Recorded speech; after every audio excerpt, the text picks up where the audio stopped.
The city moves at its own pace. Highways full, office towers lit. Money changing hands in rooms where the floors don't creak and the windows don't stick. But 2 miles from all of that, Sycamore Street runs quiet. Chain link fences. Telephone wires sagging in the October cold. A corner grocery with a hand-painted sign. Houses that have been repaired so many times they wear their history on the outside.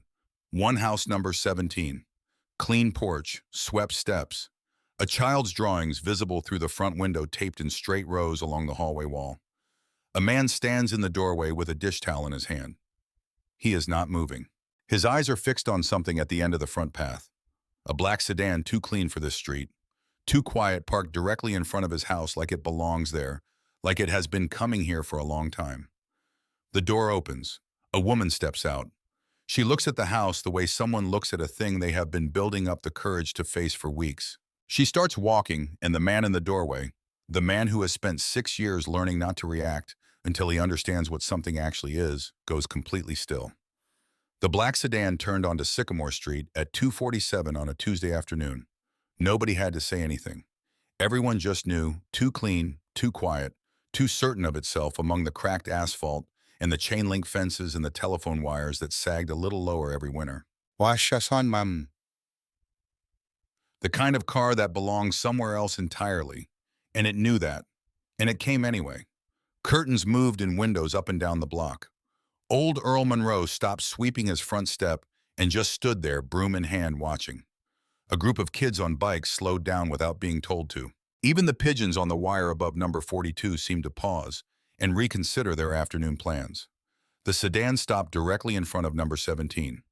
Marcus Webb was standing in his doorway when it happened. He had a dish towel in his hand. He'd been drying a coffee mug, the last one from the rack, and he hadn't put it down yet. He just stood there in the doorway and watched the car come to a stop and felt something shift in his chest. Not fear exactly, something more like recognition. The way your body knows something before your mind catches up. Behind him, pressed against his back, a small face appeared at elbow height. Nadia, 8 years old. She peered around his arm with the open, unguarded curiosity of a child who hadn't yet learned that watching too closely could cost you something. The car door opened. The woman who stepped out was around 30, maybe a little older. White blazer, dark slacks, hair pulled back. She wasn't flashy. She didn't look like someone who needed to prove anything with what she wore. She looked like someone who had thought very carefully about how to appear less threatening than she actually was. She stood beside the car for a moment, just stood there, looking at the house. Looking at the house, then she started up the cracked front path. She walked the way someone walks when they've rehearsed a moment 100 times in their head and are now discovering that the real thing is different from every version they practiced. There was steadiness in her step, but underneath it, if you knew how to look, there was something else. Something that cost her something to keep hidden. She stopped at the bottom of the porch steps. She looked up at Marcus. "My name is Simone Calloway," she said. "My father passed away 8 weeks ago. I came to pay his debt." The street went completely silent. Marcus didn't move. He didn't speak. He just looked at her with the face of a man who had learned a long time ago not to react to things until he understood what they actually were. He knew that name. He had spent 6 years trying not to know that name. And here it was, standing at the bottom of his porch steps in a white blazer on a Tuesday afternoon. Nadia's small hand found the back of his shirt. She gripped it lightly, not afraid, just present the way she always was. Down the block, Earl Monroe hadn't moved. He was still holding his broom, still watching. Nobody on Sycamore Street spoke, and the afternoon just hung there waiting to see what Marcus Webb was going to do.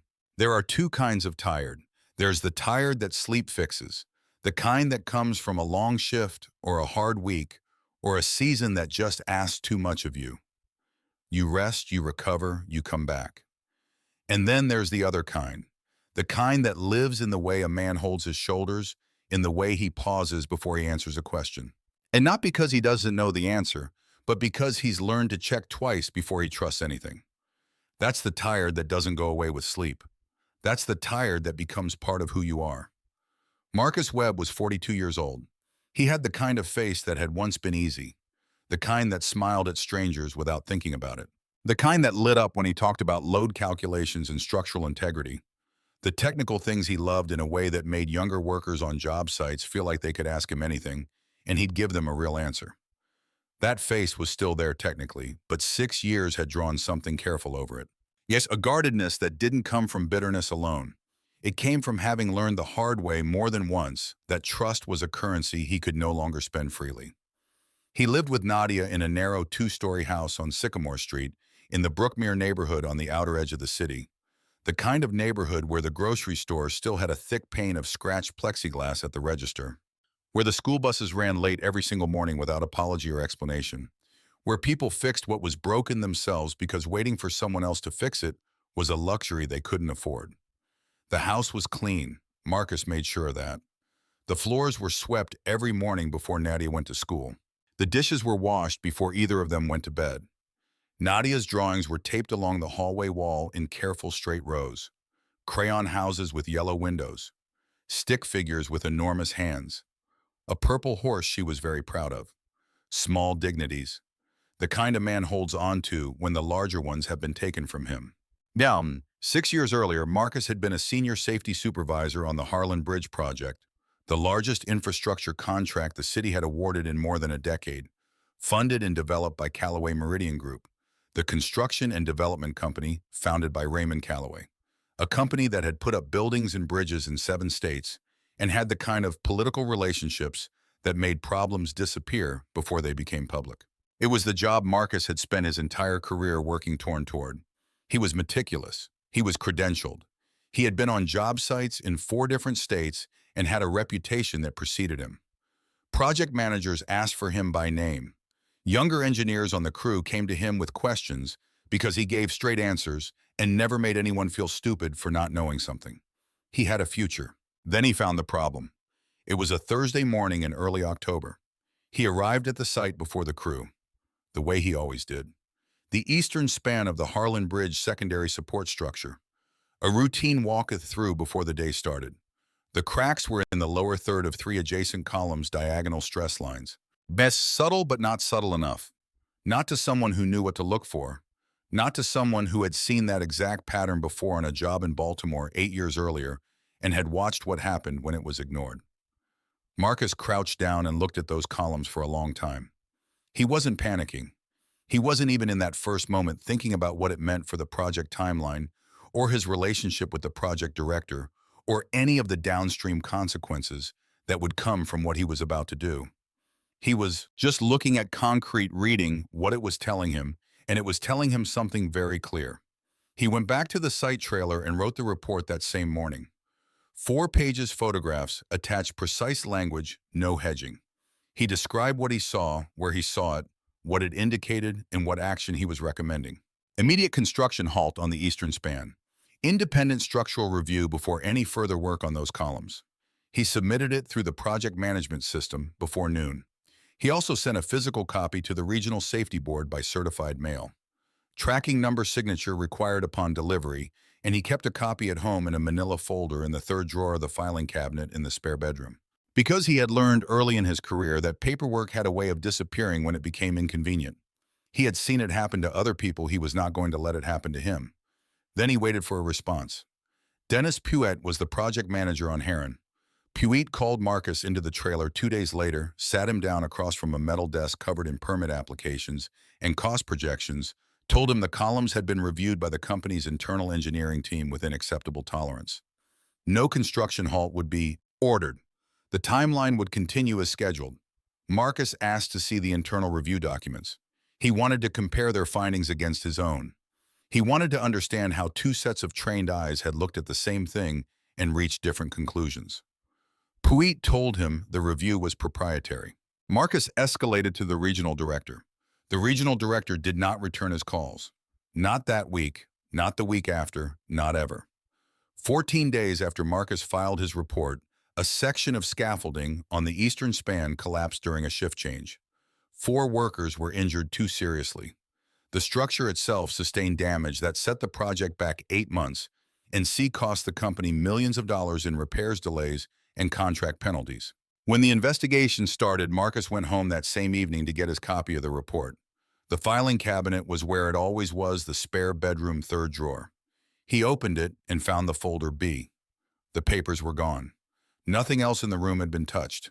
Not the dresser, not the bookshelf, not the box of Nadia's baby photos on the closet shelf, just the folder, just the documents.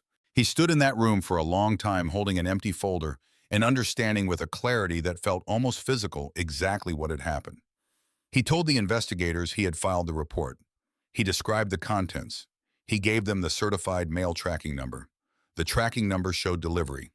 The safety board said they had no record of receiving anything. And without his copy, without the physical document in his hands, he was just a man claiming he had warned people. The company had lawyers. The company had a paper trail that told a very different story, and Marcus had nothing but his word. The official investigation concluded 5 months later. The report named Marcus Webb as the primary individuals responsible for the oversight failure on the Harlan Bridge eastern span. And it said he had failed to identify warning signs that any competent professional in his position should have caught. He was terminated the Monday after the report was released. Within 6 months, his name had circulated through every major contractor network in the region. Nobody would hire him. His certifications were suspended pending review. The review was opened and never closed. It didn't conclude with a decision. It just stayed open like a wound that was never allowed to heal so that it could never stop hurting. The timing was catastrophic, not just for his career. For everything, Renai had been in the middle of treatment for an aggressive autoimmune condition when Marcus lost his job. The treatment required regular infusions, specialist appointments, medications that cost more than a car payment every month. All of it covered by the health insurance that came with the Callaway Meridian contract. All of it gone on the same day as the job. Marcus sold the car.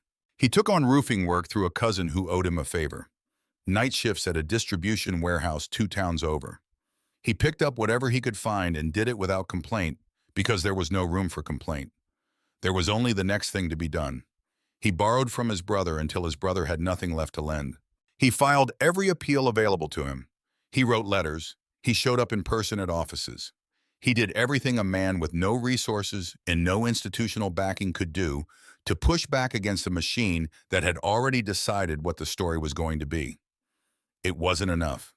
Renee died 14 months after the termination. She was in a hospital room that smelled like industrial cleaner and stale air. Marcus was holding her hand. Nadia was asleep in a chair in the corner, 3 years old, curled up under a donated blanket that had a cartoon giraffe on it. Too young to understand, old enough to remember. After that, Marcus stopped expecting anything from the world except the chance to raise his daughter without adding more damage to what she had already survived. He kept the house on Sycamore Street. He found work where he could find it, mostly construction, adjacent the kind of work where his background was useful, but his name wasn't prominent enough to trigger a background check. He kept Nadia in school. He made sure she had what she needed. He didn't talk about Harlan Bridge. Not ever. Not to anyone. He carried it the way a man carries something very heavy over a very long distance. Not because he forgot it was there, but because putting it down wasn't an option. That was the man standing in the doorway with a dish towel in his hand when Simone Calloway stopped at the bottom of his porch steps. Raymond Calloway died on a Wednesday in March. He was 67 years old, a stroke fast, as these things sometimes go. He was in his office at 6 o'clock in the morning, the way he always was, because men like Raymond Calloway do not stop working until the moment the work stops for them. His assistant found him at 6:40 when she arrived with his coffee and the morning brief. He left behind a company valued at close to $2 billion, a leather chair at the head of a boardroom table that nobody had sat in since, a house in the hills with 7 bedrooms and a garden that Simone had never once seen him sit in, and a reputation that had been carefully managed for 40 years by people whose job it was to make sure that nothing complicated ever attached itself to the Calloway name. He left one other thing, a steel safe behind a false panel in his home office. Simone found it 6 days after the funeral when the estate attorneys came to inventory the property. She didn't know it existed. Her father had never mentioned it. She watched the attorney's assistant press against the wood paneling and heard the quiet click and felt something go cold in her stomach before she even saw what was inside. The safe held the things a man keeps when he wants to be the only person who controls certain information. Bond certificates, a photograph of Raymond shaking hands with the mayor from 20 years back, a stack of old correspondence and a manila folder thick rubber-banded labeled in Raymond Calloway's own handwriting. Harlan, the estate attorney, offered to have everything cataloged professionally. Simone told him she would handle this particular folder herself. She waited until the attorneys left. She sat down on the floor of her father's office, still wearing the dark dress she'd put on for the post-funeral reception that had ended 3 hours earlier. She undid the rubber band. She opened the folder and she read. The first document was Marcus Webb's original warning report. All 4 pages of it photographs included precise, methodical language, a man doing his job correctly and completely in writing with evidence. The report that had supposedly never existed, the report that the official investigation had found no trace of. It had been here in this safe all along. The second document was an independent structural assessment commissioned not by Callaway Meridian, but by a city engineer named Patricia Voss. 4 pages. It confirmed every single thing Marcus Webb had identified. Diagonal stress fractures in the load-bearing columns of the eastern span. Risk of structural failure under operational load. Recommendation: immediate construction halt pending full independent review. It was dated 14 days before the scaffolding collapsed. Music: it had never been entered into the official investigation file. The third item was a handwritten memo, Raymond Callaway's handwriting. Initials at the bottom addressed to Dennis Puett. 3 sentences. Keep the timeline. Adjust documentation after the fact if necessary. I'll manage the board. Simony sat on that floor for a long time. The caterers had gone home. The house was completely dark around her. She hadn't moved to turn on a light. She just sat there with the folder in her lap and read those 3 sentences again and again. She was looking for a different way to understand them. A version that didn't mean what they clearly meant. A context that would explain them as something other than what they were. There wasn't one. She spent the next 2 weeks doing due diligence on herself. She hired a private document examiner to verify the memo's authenticity. She cross-referenced dates across the archived city records. She requested copies of the original investigation transcript using her authority as incoming CEO of Callaway Meridian. Every source confirmed the same thing. The memo was real, the timing was real, the city engineer's assessment was real.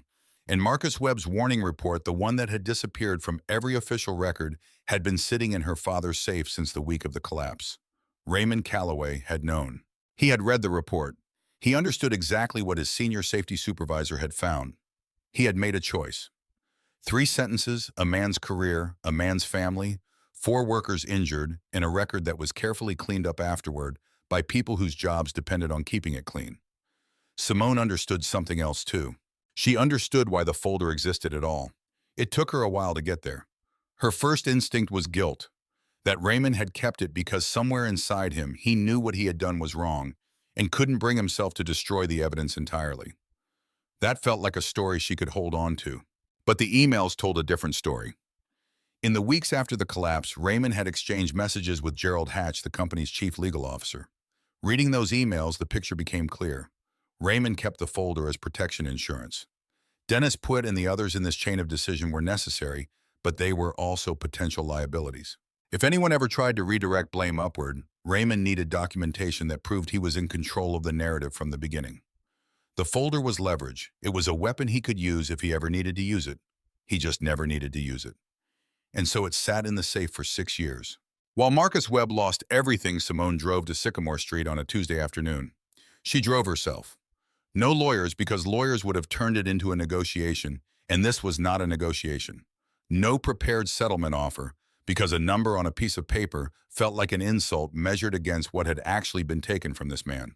No security, no assistant, no buffer of any kind. Just her, a manila folder, and a debt that wasn't hers to pay, but that she was not willing to keep inheriting. She had rehearsed what she would say. Standing at the bottom of those porch steps, looking up at a man who held a dish towel in one hand and a lifetime of accumulated damage in his posture. She found that none of her rehearsed sentences were right.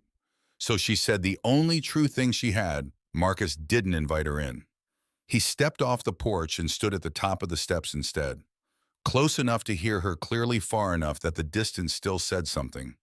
Nadia stayed in the doorway behind him, watching Simone with the focused, unfiltered attention of a child who hadn't learned yet that staring was impolite. "What debt?" Marcus said quietly. It wasn't a question exactly. It was the kind of statement a man makes when he already knows the shape of the answer and is deciding whether he wants it confirmed. Simony told him she told him about the safe and the folder and the memo in her father's handwriting. She spoke carefully. No flourish, no performance of emotion. Just the facts in order, delivered the way someone speaks when they understand that the words themselves are going to cause damage, regardless of how gently they're offered. She told him his original warning report had been in that safe the entire time, not destroyed, preserved, which meant someone had kept it deliberately. She watched his face as she spoke. His jaw tightened once when she mentioned the memo. Otherwise, he was still. He listened without interrupting. He didn't ask her to stop. He didn't lean in either. He just received what she was saying with the careful, controlled stillness of a man who had learned not to let things land on him until he understood what they were. When she finished, he was quiet for a moment.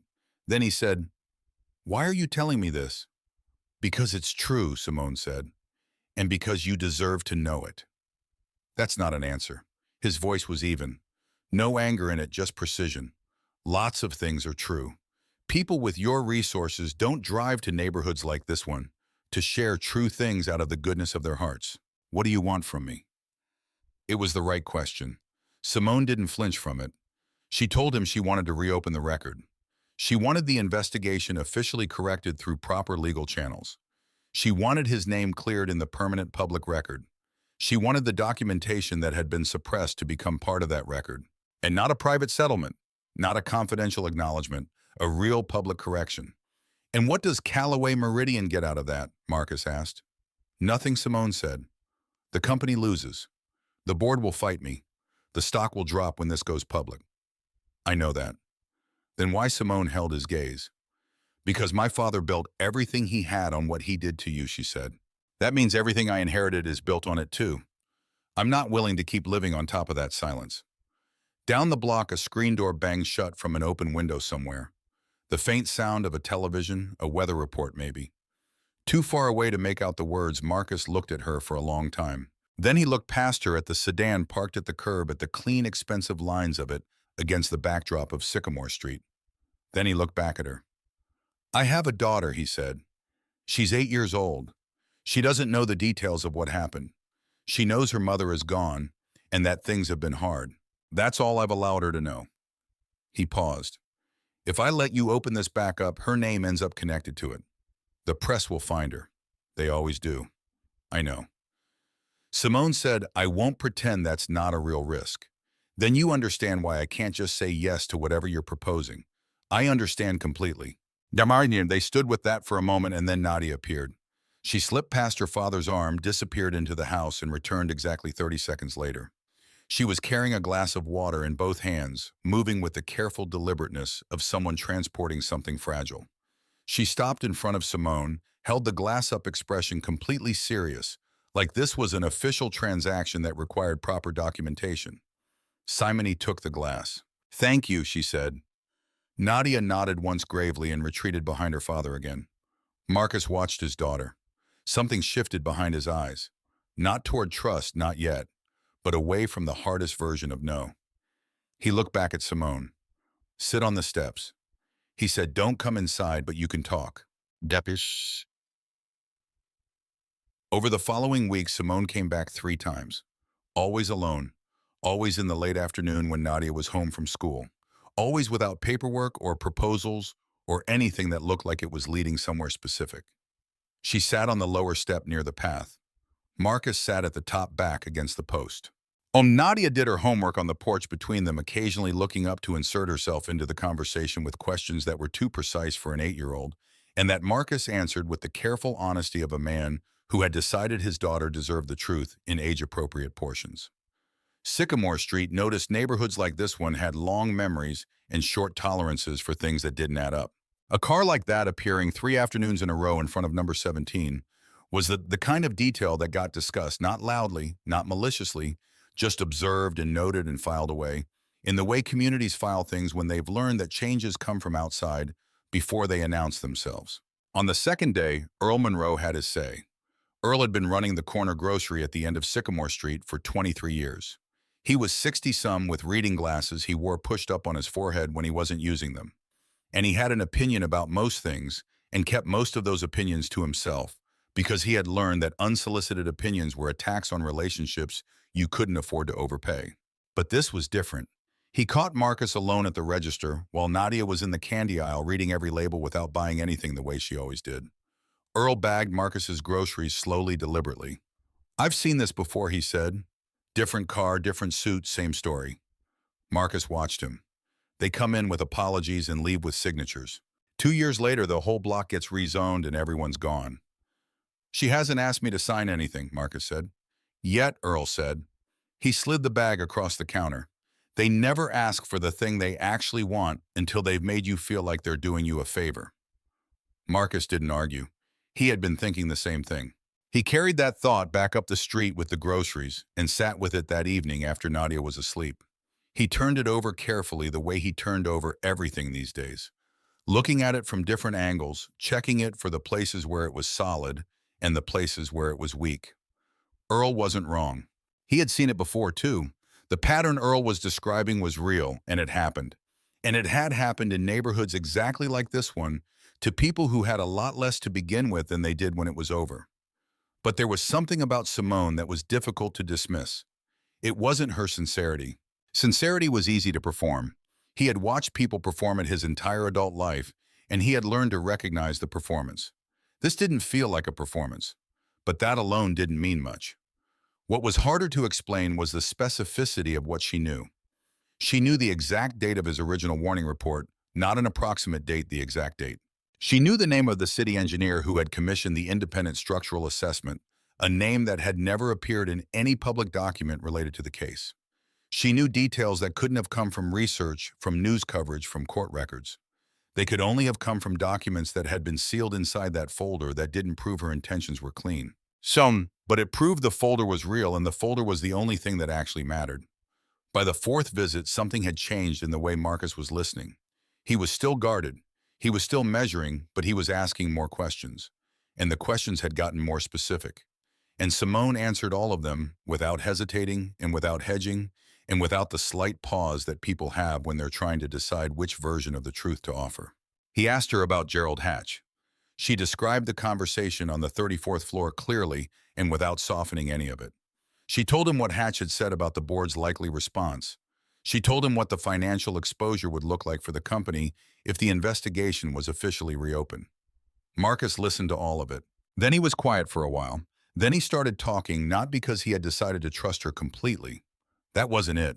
It was something else. It was the simple accumulated exhaustion of carrying something alone for 6 years. The weight of a story that had never been told correctly, not once, not to a single person who had the capacity to do anything with it. Saying it out loud to the person whose family name was on the company that had taken everything from him felt like finally handing the weight back to someone who had the strength to hold it. He told her about the morning he found the cracks about Dennis Puit's office, and the word proprietary about the certified mail receipt, and the safety board's claim of no record about coming home after the collapse and finding the folder empty. Passage. He told her about in the months after the blacklisting, the suspended certification job offers that materialized and then vanished the moment his name cleared a background check. The way a reputation, once it was contaminated, was almost impossible to clean. He told her about Renee, not in full. Some things still had shapes he couldn't fit words around, but enough. Enough that Simone understood the harm hadn't stopped at his career. Enough that she understood what 14 months of watching someone you love need care you couldn't provide actually costs. When he finished, Nadia had fallen asleep on the porch swing. Her homework was still open on her lap. Simone didn't offer condolences. She understood by now that he didn't want them.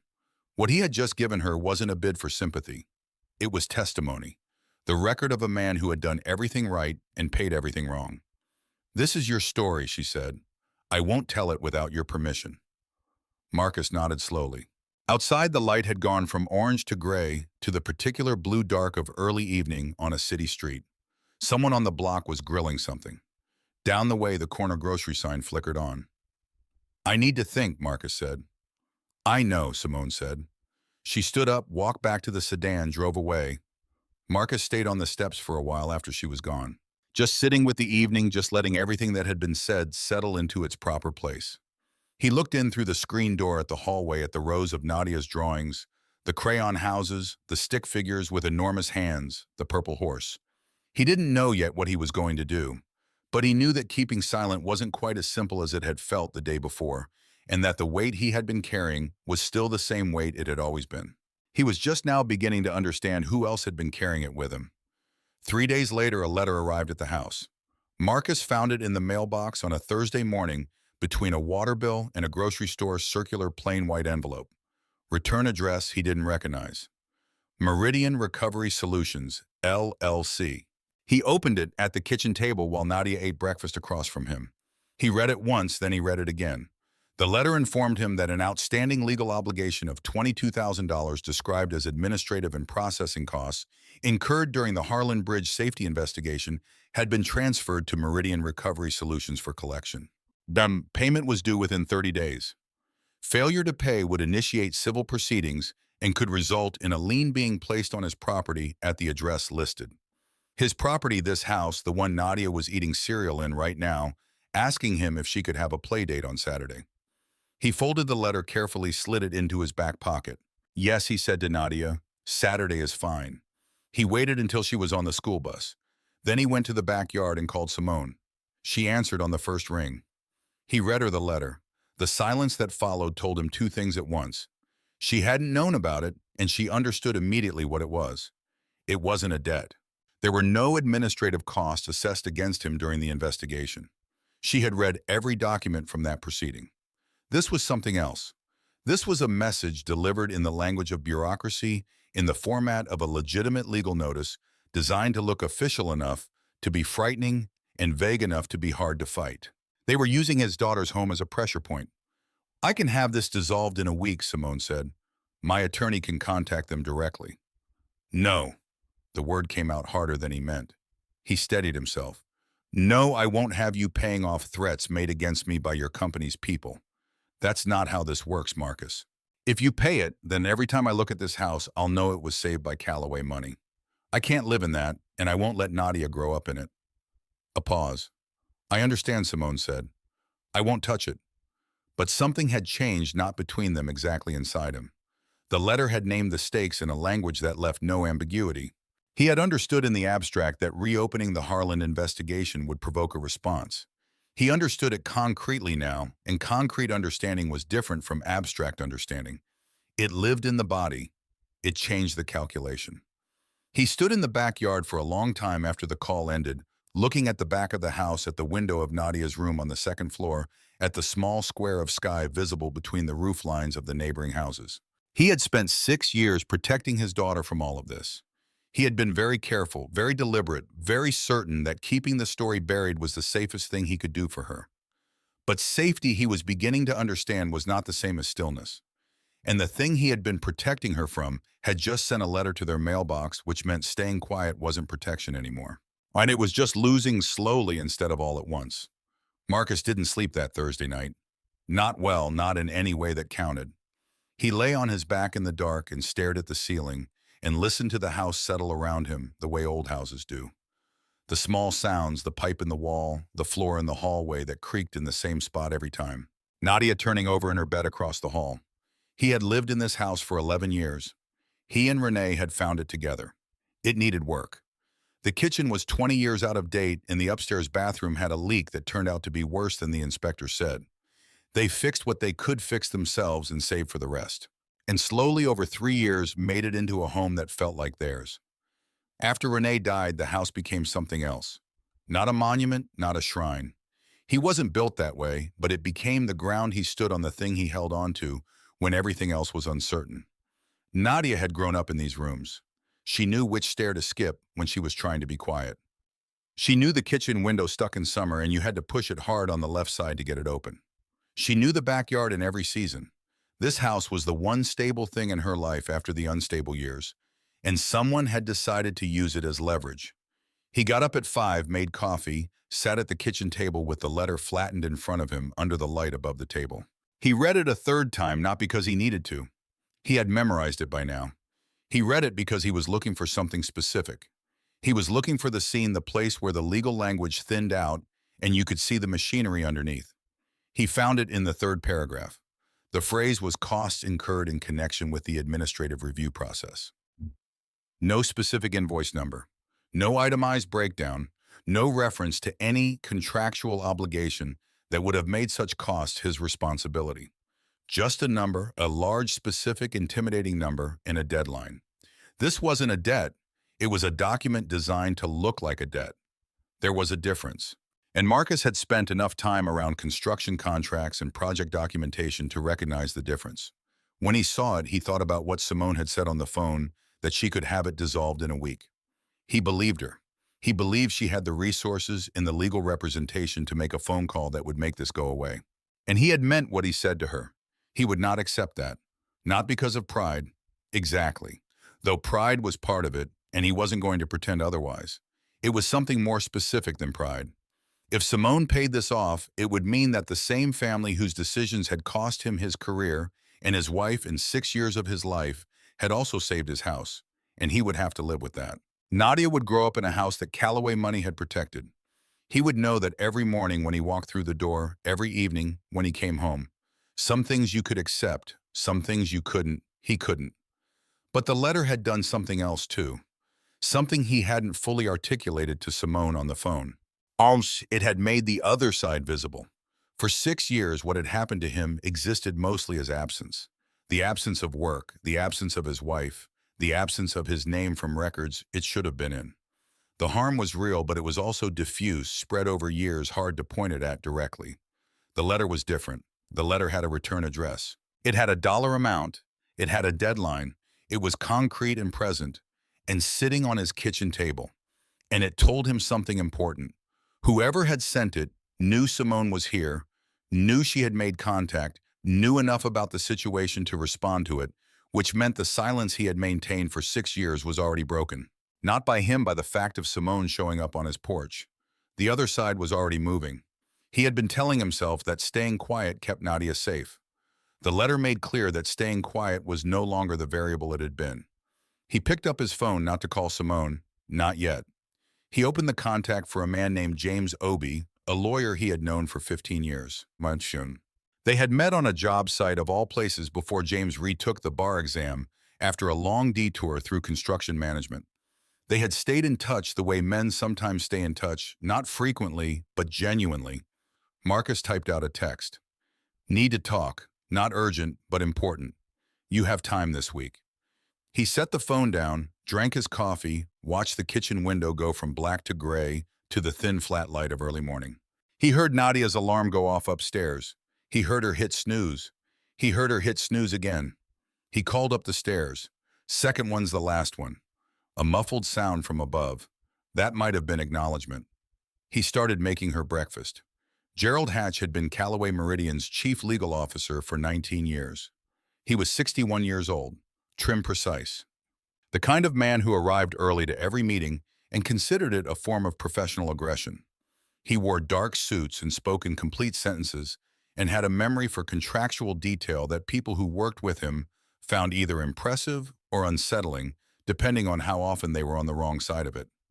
He had managed the legal fallout from 3 separate regulatory investigations over his career, 2 construction fatalities, a federal contract dispute that had gone to arbitration for 4 years. He had navigated all of it. He had kept the company intact through all of it. He was not by nature a man who panicked. But Simone Callaway was a problem of a different kind. He had known about Sycamore Street for 5 days before he said anything. His source was a company driver named Terrence, who had mentioned in passing to the fleet manager that he had seen Miss Callaway's personal vehicle parked on the street twice. Terrence had not meant anything by it. He was just talking, but information moved through organizations the way water moved through old buildings. It always found a path. By the time it reached a hatch, it had the shape he already suspected. He confirmed what he needed to confirm with 2 phone calls. Then he requested an emergency meeting with Simone through her assistant. The assistant pushed back. He told her it wasn't optional. The meeting was in the glass-walled conference room on the 34th floor. Simone arrived 2 minutes after him. She sat down across the table and looked at him with an expression he had seen on her face. Exactly once before, at a board meeting 2 weeks after Raymond's death, when someone had suggested delaying of her appointment as CEO, a look that was entirely composed and entirely immovable. He recognized it. He did not find it reassuring. He placed a single folder on the table between them. The Harlan matter was closed, he said, legally closed with full regulatory sign-off from the relevant oversight bodies. The closure was based on falsified documentation, Simone said. Hatch didn't blink. That is an allegation one you cannot make without exposing yourself personally, exposing the board, and triggering a shareholder's response that will cost this company north of $200 million in market value within 72 hours of becoming public information. I'm aware of the financial consequences. Then you understand that the board will move to remove you before they allow that to happen. He paused. There are already conversations happening, Simone. I'm not telling you that as a threat. I'm telling you because I think you deserve to know the exact terrain. Are you advising me as legal counsel, Gerald, or warning me on behalf of the board? Both, he said. I'm doing you the courtesy of making sure you understand exactly what you're walking into. Simone looked at him for a long moment. What's in the folder, she said.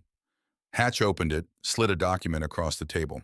It was a settlement framework, a private resolution, confidential acknowledgement of certain historical employment matters compensation to Marco in the form of a structured payment, non-disclosure provisions.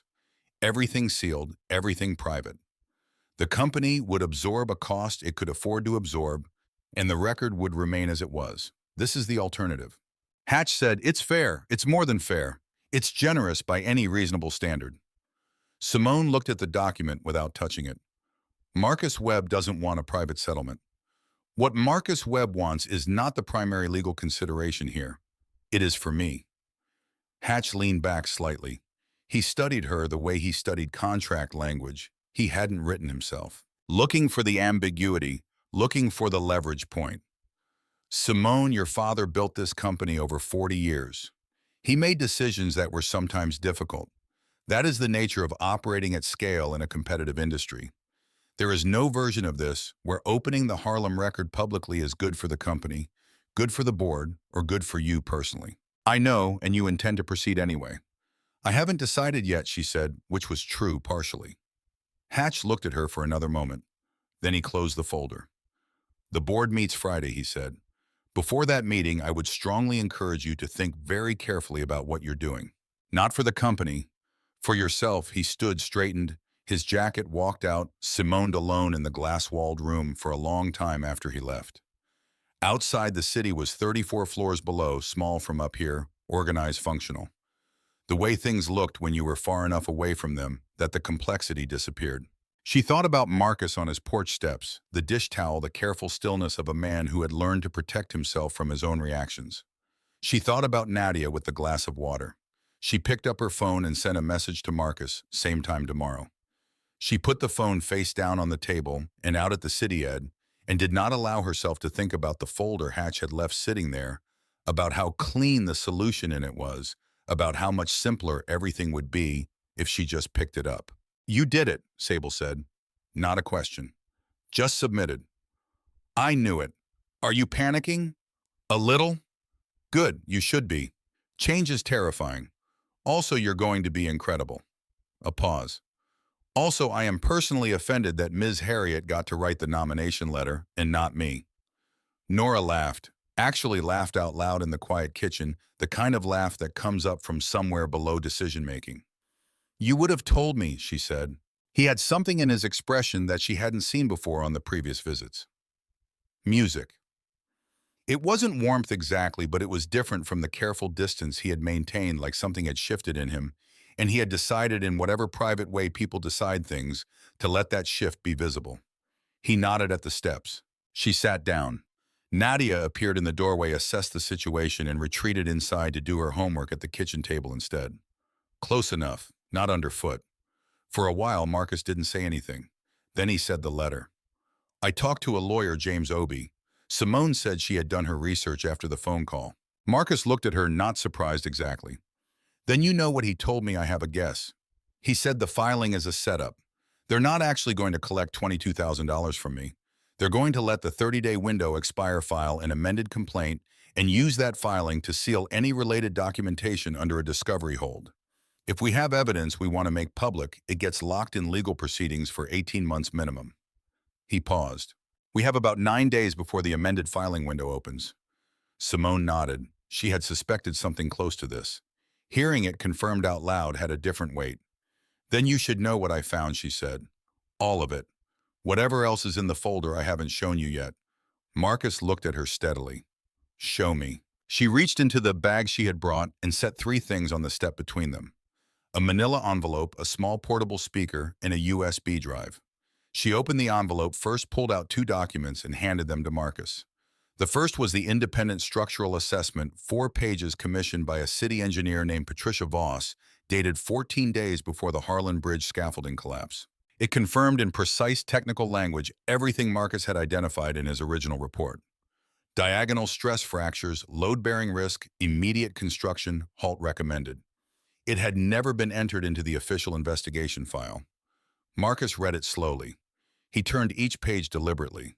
His hands were steady. He read the way engineers read things, with the specific attention of someone checking each finding against their own memory of the situation, cross-referencing, validating. He finished, set it down carefully. She handed him the second document. This one was an email chain internal between Raymond Calloway and Gerald Hatch, dated in the week following the collapse. And the language was careful, the way people are careful in writing when they know they are creating a record. But underneath the careful language, the intent was clear. They were discussing which contacts at the regulatory board could be relied upon to keep the investigation within manageable parameters, which reviewers had relationships with the company, how to frame the safety supervisor's role in the narrative going forward. Marcus read it twice. The second time through, his jaw tightened. A small movement, he kept reading. He set the second document down on top of the first. Then he looked at the speaker. The USB drive. "There's a recording," Simone said quietly. "My father recorded certain calls automatically backed up to a secure account I found when I was going through his digital estate. This one exists." She connected the drive to the speaker. She looked at Marcus. He nodded once. She pressed play. Raymond Calloway's voice filled the quiet porch. Low, measured. The unhurried cadence of a man who had spent 40 years being the most important person in any room and had stopped noticing it. He was talking to Dennis Puett. The call was dated 4 days before the collapse. Raymond told Puett to keep the crew on schedule. He said the column assessment had been handled internally and the findings acceptable. When Puett mentioned that the safety supervisor had escalated his concerns to the regional safety board, Raymond said that's been managed. "If anything happens on site, we document it as equipment failure. The supervisor's report doesn't exist officially, so it can't be cited. Make sure Hatch knows the timeline on the filing." The recording ended.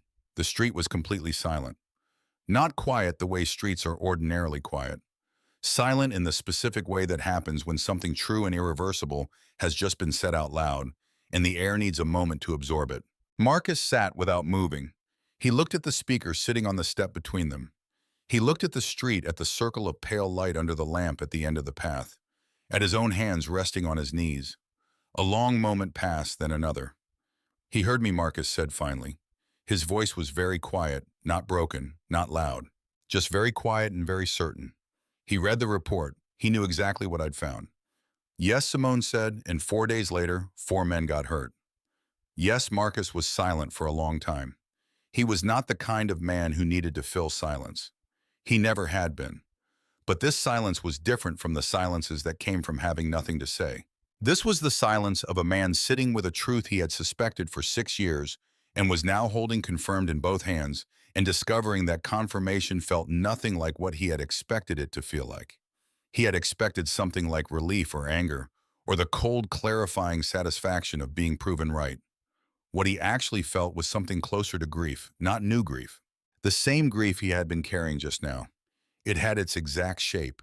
And sometimes knowing the exact shape of a thing is worse than carrying its vague weight, because the exact shape has edges. "What do we do with this?" he said. Simone looked at him. "Whatever you decide," she said.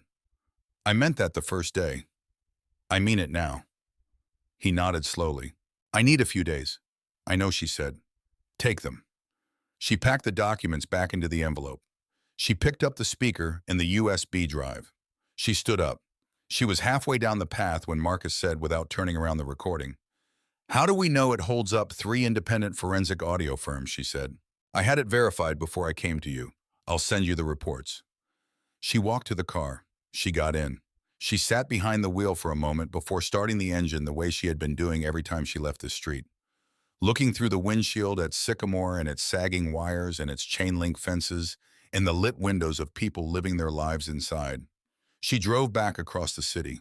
She sat at her kitchen table with her father's folder open in front of her, and the memo on top, and the 3 sentences in Raymond Calloway's handwriting staring back at her. Shaw thought about the folder on the conference room table that Hatch had left behind. She thought about the pen she had not picked up. She thought about what picking it up would mean, not for the company, for herself, for who she was, and what she would see when she looked in a mirror for the rest of her life. She sat there for a long time. Then her phone lit up on the table. A text from Gerald Hatch. The board meets in 48 hours. They will vote on the administrative leave motion whether or not you attend. I would encourage you to attend. She set the phone face down. She closed the folder. She went to bed and did not sleep. Marcus took the days he had asked for. He did not contact Simone during them. He went to work. He picked Nadia up from school. He made dinner, helped with homework, watched a quarter of a baseball game on a Tuesday night before turning it off because he couldn't hold his attention on it. He sat with everything. He sat with the recording, with Raymond Calloway's voice on a quiet porch. The supervisor's report doesn't exist officially. He sat with the email chain between Raymond and Hatch, with the city engineer's assessment dated 14 days before the collapse, with all of it arranged in his mind in precise order. The way he arranged technical documentation, each piece in relation to the others, he thought about Renee. He thought about what it had meant to watch her need care he couldn't provide. The specific helplessness of that, the way helplessness, when it goes on long enough, starts to feel like a character defect rather than a circumstance. The story you start to tell yourself about why you couldn't do more. He had spent 6 years with a version of himself that had failed his wife. Yet he knew intellectually that version wasn't accurate, that what happened to Renee happened because Raymond Calloway made a choice in a phone call. 4 days before 4 men got hurt, and that choice had consequences that spread in directions. Raymond Calloway never once had to witness or account for. He knew that, but knowing something and living free of it were different things. On the second evening, James Obie came by the house. They sat at the kitchen table with coffee after Nadia went upstairs. James was a careful man with a careful mind, and he laid everything out in plain language. The civil filing threat, the 9-day window, the likely sequence of legal maneuvers if they moved forward versus if they didn't. He did not tell Marcus what to do. That wasn't what Marcus had asked for. What Marcus had asked for was a clear map of the terrain. James gave him that. Then James said something that wasn't on the map but that mattered anyway. Whatever you decide, James said, I want you to know that the documentation is solid. If you decide to move forward, I can help you do it in a way that protects you as much as anything in this situation can be protected. It won't be safe. I won't tell you it will be safe, but it can be done right. Marcus nodded. After James left, he washed the coffee cups and stood at the kitchen sink, looking out the window at the backyard in the dark. He thought about something Earl Monroe had said. They come in with apologies and leave with signatures. Earl wasn't wrong about the pattern. The pattern was real. But a pattern was not a prophecy. And the reason Simone was difficult to fit into that pattern wasn't because she was an exception to how power behaved. It was because she was choosing to be. That choosing cost her something real. He could see that. She wasn't performing a sacrifice. She was actually doing it. Walking away from $200 million in market protection. Walking away from the board. Walking away from everything her father had built. That didn't make her trustworthy automatically, but it made her something. On the third morning, he called her forwards. Forwards. Let's do it right. Simone received the call at 7:43 in the morning. She was sitting at her kitchen table with the unsigned settlement framework in front of her. Hatch had sent a copy to her home address. Efficient, impersonal, a reminder that the offer had a shelf life. She had not signed it. She had looked at it every evening for 2 days. She had looked at it. She had held the pen twice, put it down twice, not because she was tempted exactly, but because she owed herself the honesty of sitting with the temptation rather than pretending it wasn't there. When her phone buzzed and she saw Marcus's name and read those 4 words, she set the pen down for the third and final time. She picked up the phone. Okay, she said, tell me what you need. They talked for 40 minutes. By the end of the call, they had the shape of a plan, not a perfect plan. Plans in situations like this were never perfect. There were too many variables, too many moving parts, too many places where something could go wrong in ways neither of them could anticipate. But it was a real plan built on real evidence, and they were going to execute it in the 9 days they had before the legal window closed. There was one more thing.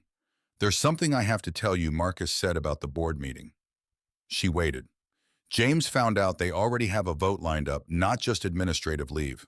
They're moving toward termination with cause. The cause they're building is unauthorized disclosure of proprietary company information. If they file before we go public, They can use that filing to argue that anything you release is the result of a breach of fiduciary duty. It poisons the evidence before it gets to the public. Simone was quiet for a moment when Friday Marcus said the board meets at 10 o'clock. It was Wednesday morning. Then we move Thursday, she said. On Thursday evening, Simone called Gerald Hatch. He answered on the second ring. I wanted to let you know, she said, that I won't be attending the board meeting tomorrow. Simone, I also wanted to let you know that the settlement framework you sent is being returned unsigned. A pause, longer than his pauses usually were. Think very carefully. I have, she said. I've thought about very little else for 3 weeks. I've made my decision. She hung up. She sat in the quiet of her apartment and looked out the folder on the table and the unsigned document beside it and the city visible through the window in the dark. Tomorrow morning, a press conference at a hotel in the city's center. Neutral ground. No Callaway Meridian branding anywhere in the room. 14 journalists confirmed. 2 local television stations. A media attorney who had spent the last 48 hours reviewing every document and advising on the legal exposure of each claim. Marcus Webb would be there. She had one more call to make. She dialed. It rang twice. We're confirmed for 10 a.m., she said when he picked up. The attorney says the audio verification reports are enough. We have everything we need. I'll be there. Marcus said Nadia will be with me. Are you sure about that? He was quiet for a moment. She asked me last night why I never talk about the bridge. She heard Earl Monroe mention Heron once a long time ago, and she's known it was about me ever since. She's been waiting for me to bring it up myself. Simone didn't say anything. She's 8 years old, Marcus said, and she's been protecting me from a conversation she thought I wasn't ready to have. I see. I don't want her to grow up thinking that's what love requires, that you protect the people you care about by staying silent about the things that hurt you. Simone closed her eyes for a moment. She'll be there, Marcus said. I want her there. After he hung up, Simone sat with the phone in her hand for a while. She thought about her own father, about what it would have meant if he had chosen differently. If he had read Marcus Webb's report and picked up the phone and said, "Stop the project. We have a problem." If he had been the kind of man who could do that, she would have inherited a smaller company, probably a less profitable one. A story with fewer zeros at the end. She would have inherited something she could be proud of. She put the phone down. She went to bed. She slept. Marcus didn't tell Nadia everything. He told her enough. He sat on the edge of her bed at 8:30 after the lamp was on, and the book she'd been reading was closed on the nightstand, and he talked to her the way he always talked to her about hard things directly, without pretending things were simpler than they were, with a steady certainty that she could handle more than most people assumed because she always had. He told her that a long time ago, before she was old enough to remember he had a job he loved, that he had found a problem on a bridge and reported it because that was his job and it was the right thing to do, that the people in charge hadn't listened, that people got hurt, and that afterward his name got put on the wrong side of what happened. He told her that the woman who had been coming to sit on their porch steps was the daughter of the man who had made those decisions, that she had found documents her father had kept that told the true story, and that tomorrow they were both going to a room full of reporters and they were going to tell that true story out loud. She unlocked the door. He carried Wren through it down the short hallway into the bedroom, set her down with the slow deliberateness of someone who understood that this particular action mattered, pulled the blanket to her chin, stood looking at her for a moment, just looking, then stepped back. They stood together in the doorway, looking at the small, sleeping shape in the dim room. Button tucked in beside her, one long ear flopped over the edge of the pillow. And someone he had tried to protect, and who had been quietly, efficiently, completely protecting him right back without ever once asking for credit for it. Partly, he said, honestly, and partly because it's the right thing to do. Nadia nodded slowly, like filing the report, she said. He looked at her. Yes, he said. Exactly like that. She reached over and pulled the blanket up, settled back against the pillow. Okay, she said. He sat there for another moment, the lamp throwing its small, warm circle in the corner of the room, the sound of Sycamore Street at night coming through the window that was cracked open the way she always wanted it. Hey, Dad. Yeah, the drawings in the hallway. The ones I made when I was little. What about them? You never took them down? He looked at her. No, he said. I didn't. I used to think you just forgot, she said. But I don't think that anymore. He didn't say anything. There wasn't anything to say. She was right. He had never forgotten. He had looked at those drawings every single morning for years, and they had been in ways he had never articulated to himself clearly until just now. Exactly the kind of small dignity a man holds on to when the larger ones have been taken from him. "Get some sleep," he said. She closed her eyes. He turned off the lamp. He stood in the hallway for a moment after the door was pulled mostly shut. In the dark, looking at the row of drawings along the wall, the crayon houses with yellow windows, the stick figures with enormous hands, the purple horse. He thought about the tomorrow waiting at the end of this night. The room full of cameras, the microphone his name said out loud in a public space, after years of having it said only in the wrong context attached to the wrong story, carrying the wrong meaning. He thought about Raymond Calloway's voice on the porch, the recording those sentences. The supervisor's report doesn't exist officially. He thought about Renee, about the hospital room, about the cartoon giraffe on the donated blanket. He thought about four men who had gotten hurt on a bridge that didn't have to hurt them. He walked downstairs. He made himself a cup of tea he didn't particularly want, but that gave his hands something to do. He sat at the kitchen table in the quiet of the house. Outside, Sycamore Street had gone fully dark. Earl Monroe's corner grocery sign had been switched off an hour ago. He thought about what James Obie had said. It won't be safe, but it can be done right. He thought about what he had told Nadia, partly because it's the right thing to do. He sat there until the tea cooled. Then he rinsed the cup, set it on the rack, went upstairs. He lay in the dark for a while, not restless the way he had been the night of the letter. Something different now, something calmer. The way a man feels when a decision has been made and the making of it is over, and all that remains is to do the thing. There was a version of his life he knew that had gone differently. A version where he had seen the cracks in those columns and said nothing or said something quietly, and then let it drop when Puig pushed back. A version where the path of least resistance had felt like the reasonable path, where protecting himself had looked like the same thing as protecting his family. He had not taken that version. Not then, not in the trailer with Puig, not at the certified mail counter, not in any of the moments where taking it would have been easy. He had filed the report. He had sent it through proper channels. He had kept a copy, and they had taken the copy and destroyed the record and put his name on the wrong story. But the original act was still there intact, exactly what it had always been. A man doing his job correctly and completely in writing with evidence. That act had been buried for 6 years. Tomorrow it was coming up. He closed his eyes. He slept. Marcus was up before his alarm. He didn't fight it. He just got up 5:15. The house dark and quiet around him.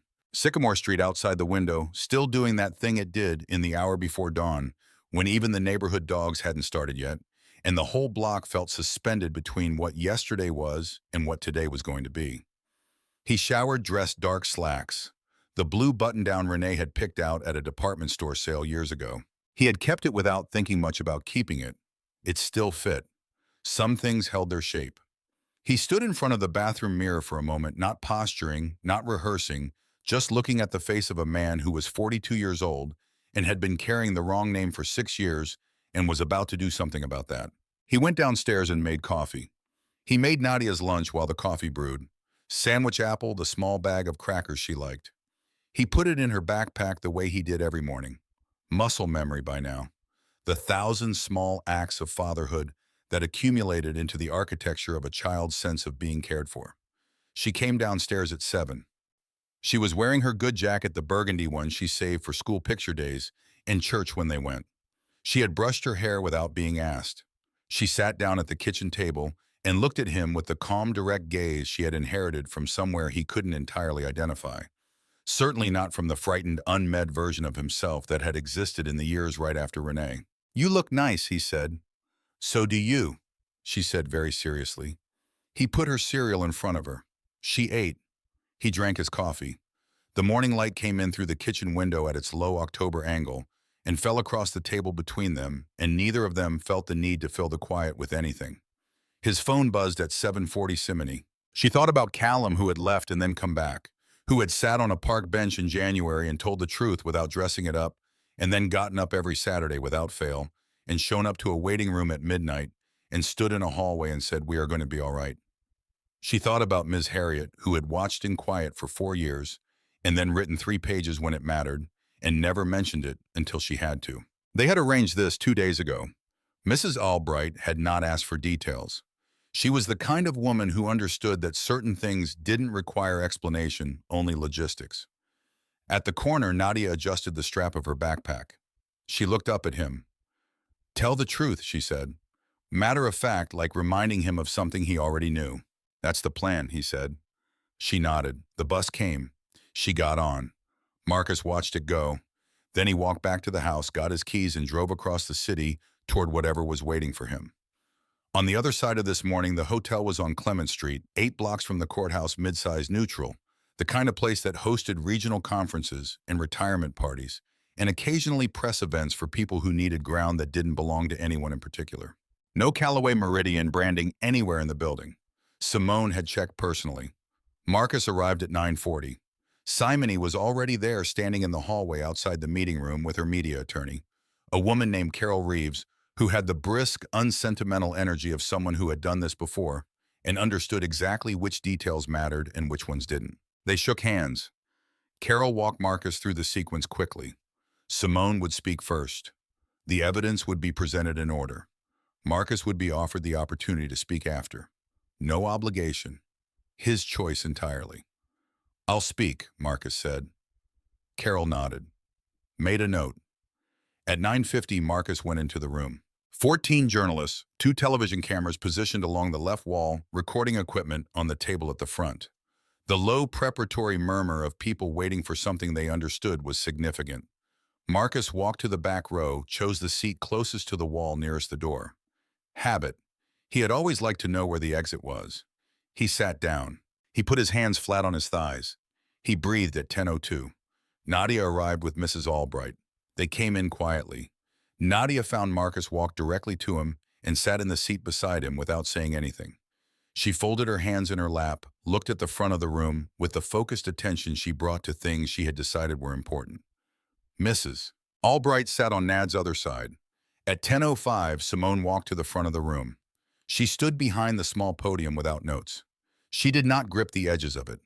She stood with her hands at her sides and looked out at the cameras and the journalists and the recording devices and began to speak. She spoke for 22 minutes. She described finding the safe, sitting on her father's office floor in the dark after the reception ended, opening the folder, reading the memo by the light of her phone. She described hiring a private document examiner to verify the materials before she acted on them. She described the process, the weeks of cross-referencing, the certainty she had arrived at. She described the chain of internal emails between her father and Gerald Hatch. Then she reached under the podium and produced the small speaker. She looked out at the room. "I'm going to play a recorded phone call." She said, "It has been verified for authenticity by 3 independent forensic audio firms. The verification reports are included in the documentation packet being distributed to each of you." She connected the drive. She pressed play. Raymond Calloway's voice filled the room, low, unhurried, completely certain of itself. "That's been managed. If anything happens on site, we document it as equipment failure. The supervisor's report doesn't exist officially, so it can't be cited. Make sure Hatch knows the timeline on the filing." The recording ended. "I told her I thought so," he said, "but that I had to learn how to show it correctly before it counted for anything. She looked at me for a long time." He paused. "Then she told me not to take too long." Nora set her coffee down. "She's 4, she said. "She's very efficient," he said. The corner of Nora's mouth moved. "I'm not in a hurry," she said. "I need you to understand that. I'm not going to be rushed into something because Ren has a timeline." "I know. And I'm not the same person I was at 18. "I know that too." "I'm more difficult," she said. "I noticed," he said. She looked at him. At this man who had been her first and her loss and her complication, who was now standing in her kitchen on a Sunday morning, having made her daughter pancakes and explained the chemistry of syrup to a 4-year-old with complete sincerity. "I'm not good at this," she said, "at letting things be what they are without already planning for how they end. It takes me longer. My head knows things before the rest of me does." "I'm not going anywhere," he said. "Take whatever time you need." She looked at him for a long moment. Then she looked through the doorway at Ren asleep on the sofa, one small foot hanging off the edge, buttoned somewhere in the folds of the throw blanket, completely at rest in the way of someone who had no unresolved questions about the world. "Stay for dinner tonight," she said. "Okay." And next Sunday. Okay, we'll see about the one after that. Fair enough, he said. She picked up her coffee, turned back to the window. The morning was doing its best outside. Pale sun on the bare trees, the specific quality of late February light that said winter was tired and knew it, that said something was on its way, not here yet, but moving in the direction of here, the way things move when you finally stop holding them back. Callum stood beside her, not touching, just present. And that was enough. Not because it was everything, because it was real. And real was something she knew how to build on. She had proven that in this apartment, in this life, with the list on her phone and the whiteboard on the refrigerator and the drawings on every wall and the small, fierce person sleeping on her sofa with one foot in the air. She had built something real out of almost nothing. Now there was more to work with. She held her coffee in both hands and looked out at the morning unhurried, unafraid, and felt the last of the cold, the interior kind, the kind that had nothing to do with the weather, quietly finally begin to go.